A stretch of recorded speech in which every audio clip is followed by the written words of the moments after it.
सगळ्यात पहिल्यांदा एक गोष्ट सांगितली पाहिजे की मुळामध्ये हा प्रश्न मराठी विरुद्ध जैन असा नसून असेलच तर काही प्रमाणामध्ये आस्था की आरोग्य या प्रमाणात आहे, हे सगळ्यात आपण पहिल्यांदा समजून घेतलं पाहिजे की जसं आस्थेचा जो विषय आहे त्याच्यामध्ये त्या समाजाला असं वाटतं की कबुतरांना दाणे टाकले पाहिजे, ठीक आहे, तो आस्थेचा विषय आहे.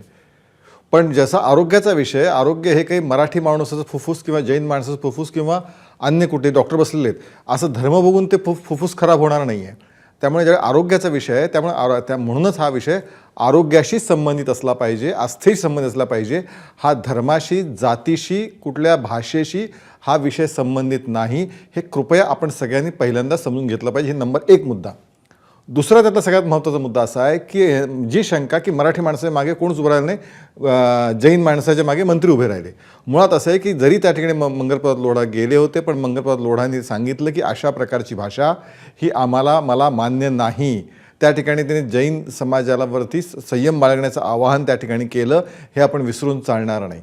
तिसरा मुद्दा, मराठीच्या मागे कोणी, मराठीचा मुद्दाच नाही, मराठीच्या बागेच सगळे आहोत. किंबहुना तिथं हा विषयाला जाणीवपूर्वक हा रंग का दिला जातोय, महापालिका लक्षात घेऊन कोणाच्या खांद्यावरती बंदूक ठेवून कोणी काही प्रयत्न करतंय का, जैन विरुद्ध मराठी असं करण्याचा कोणाचा डाव आहे का, हा खरं तर या ठिकाणी चर्चेचा, शंकेचा आणि चिंतेचा विषय आहे.